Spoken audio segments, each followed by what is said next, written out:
Va ora in onda Grafologia con Renato Pasqualotti. Impara a conoscerti dalla tua scrittura.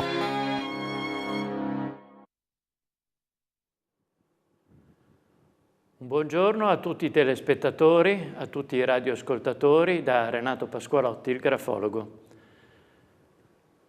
Oggi vi voglio parlare dell'intelligenza della persona. Come riusciamo noi a guardare, a vedere questo aspetto così importante dell'individuo dalla scrittura? Beh, già il concetto di intelligenza è piuttosto vago. Noi di solito diciamo che una persona è intelligente quando ha una certa cultura, quando ha una certa conoscenza dei fatti, quando ha buona memoria. Molto spesso diciamo, ma quella è una persona veramente intelligente, si ricorda tutto. Quindi non è altro che un registratore, in questo caso, di un qualcosa. L'intelligenza reale chiede qualcosa di più. Quindi innanzitutto chiede la elaborazione di quanto è stato memorizzato dall'individuo, la propria interpretazione, la partecipazione ai fatti e, cosa non da trascurare, la sociabilità. Che cosa intendiamo per sociabilità? Noi intendiamo questa capacità dell'individuo di entrare in empatia nell'ambiente con l'altra persona per condividere dei fatti, per portare dei giudizi appropriati, per poter in qualche modo quindi relazionarsi col mondo esterno. Dove possiamo vedere tutto questo nella scrittura?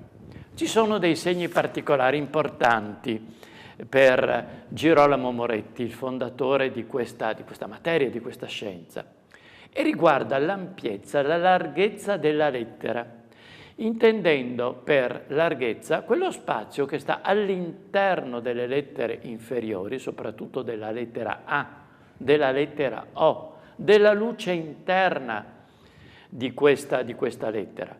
Questo sta a significare l'ampiezza mentale, la capacità dell'individuo di vedere, di fare delle valutazioni, di capire, di valutare la realtà.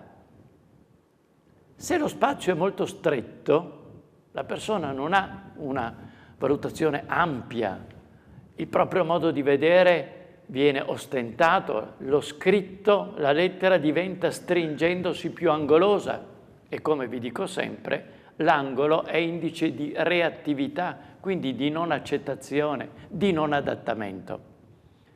L'apertura mentale ovviamente chiede l'adattamento, perché l'adattamento porta a osservare la realtà dei fatti, di quella particolare situazione, di quel particolare momento.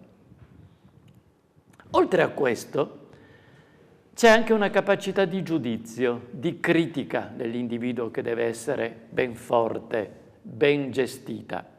E questo lo troviamo nello spazio che lo scrivente ha tra una parola e l'altra, che deve essere sempre proporzionato con la propria apertura mentale, cioè con la larghezza. Il segno si chiama appunto largo di lettera. Quindi capacità di dare dei giudizi appropriati, di entrare in una critica appropriata in base alla propria ampiezza mentale. L'altro aspetto da non trascurare è l'entrare in empatia, cioè dare all'altro, a ciò che è esterno allo scrivente, la giusta valutazione, il giusto spazio. E noi questo lo troviamo guardando all'interno della parola, quanto spazio lo scrivente dà tra una lettera e l'altra. La lettera in grafologia definisce l'io, il sé, e quindi tra una lettera e l'altra in questo caso viene vista come il tu, io mi relaziono con il tu. Quanto spazio do al tu?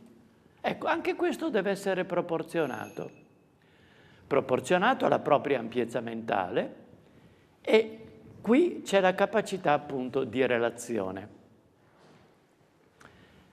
Qualche volta e lo troviamo soprattutto nella scrittura dei giovani e degli adolescenti, noi troviamo che questo spazio è estremamente ridotto. Le lettere si addossano l'una all'altra. Non c'è spazio. Che cosa vuol dire? Vuol dire che c'è un atteggiamento di prevenzione da parte dello scrivente, c'è un atteggiamento di diffidenza. Inconsciamente, sappiamo che la scrittura non è altro che una sequenza di gesti inconsci, il gesto grafico, se non calligrafico, cosa che noi assolutamente non realizziamo più, trasferisce inconsciamente un modo di essere, la propria gestualità, il modo di relazionarsi con l'io e con gli altri. Ecco che quindi quando queste lettere si addossano e non c'è spazio tra una lettera e l'altra, il segno si chiama appunto lettere addossate, sta a significare che c'è un atteggiamento ansiogeno da parte dello scrivente. È come se lo scrivente non si fidasse dell'altro e quindi all'altro in questo caso non dà spazio.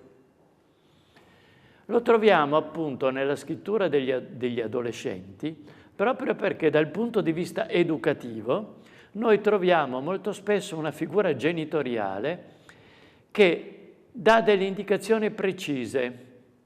Attenzione, non fidarti troppo, non dare troppo del tu, non dare spazio all'altro, vai cauto, vai cauta. Ecco che quindi lo scrivente inconsciamente addossa queste lettere.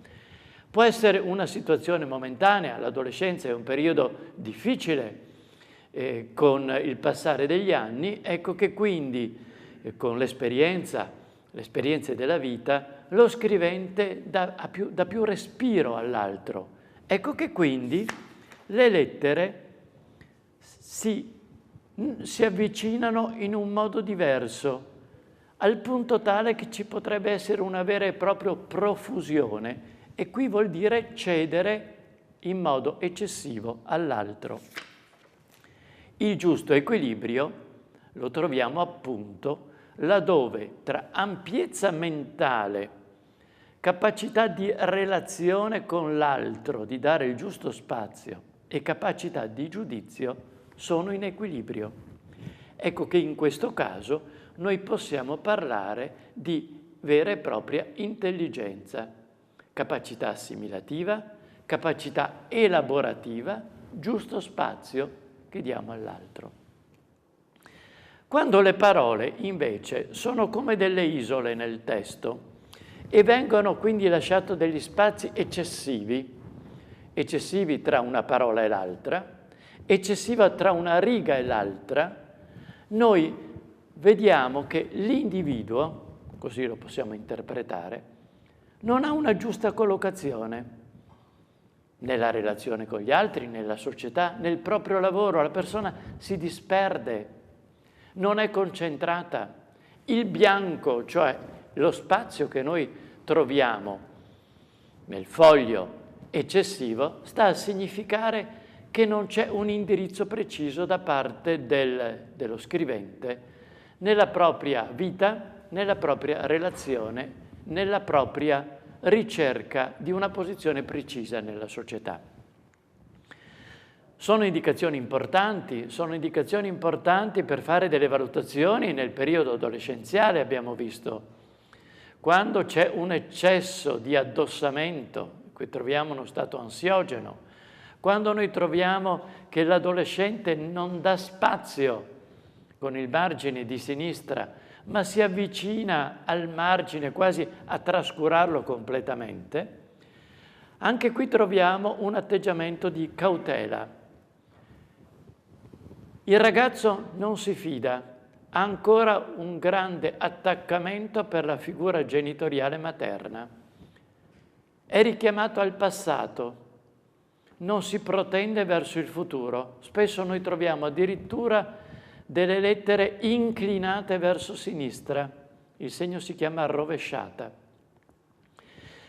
Abbiamo visto ancora che l'andamento nostro, come occidentali, è di una scrittura anche nel mancino, che va da sinistra verso destra. Quindi noi ci stacchiamo dal passato, dalla figura materna, che viene simbolicamente contrassegnata con il margine di sinistra, e ci spostiamo verso destra, verso il futuro, verso la figura paterna, che è una figura che, come ho detto altre volte, ritroviamo più avanti nel tempo. Verso i 3-4 anni c'è un attaccamento, e poi lo troviamo nell'adolescente, e poi nella vita matura, che la volontà di esplorare, di trovare spazi nuovi e autonomi. Quindi, per definire, per ritornare a quanto vi dicevo inizialmente e parlare di intelligenza, noi dobbiamo cercare nella scrittura questi segni di equilibrio. Meglio ancora se nella scrittura noi troviamo una certa fluidità, un ritmo valido, armonioso, elegante, che va da sinistra verso destra. E troviamo poi un'impostazione dello scritto dove le lettere in un modo armonioso si sollevano e si abbassano per altezza, per calibro. Questo, per Girolamo Moretti, è il segno della creatività. Meglio quindi se questa intelligenza è alla base per la creatività. La creatività è una caratteristica importante, perché il creativo può trovare nella sua vita di relazione per se stesso sempre una possibilità di esperienze, di soluzioni nuove, di genialità, purché questo, come sempre, non sia eccessivo. Questa puntata, questa lezione, quindi, ha messo veramente il dito su un aspetto molto importante dello scrivente. Questo ci può servire non solo nell'età dell'adolescenza, in questa età difficile, ma anche nell'età matura, quando noi vogliamo capire la capacità relazionale dell'individuo, quando deve entrare in un ambito lavorativo o in un ambito di relazione amicale, sentimentale, aspetti importanti che non possiamo trascurare e che ci aiutano a capire l'individuo e le sue potenzialità nell'ambito della propria realizzazione e della relazione con l'altro. Con questo io vi saluto, vi annuncio che il prossimo incontro sarà molto imperniato sull'energia, sulla vitalità della persona. Capiremo come riusciamo a vedere nell'individuo la sua suscettibilità, la sua sensibilità, la sua energia fisica, la capacità di essere combattivo, di essere dominante, di cercare e di trovare, di avere gli elementi per la propria autonomia. Aspetti altrettanto importanti rispetto all'intelligenza di cui vi ho parlato oggi. Con questo io vi saluto. Da Radio Conegliano, da Veneto Globe, Renato Pasqualotti. Buona giornata a tutti i telespettatori e ai videoascoltatori. Avete ascoltato Grafologia, un'esclusiva Veneto Globe e RC Radio.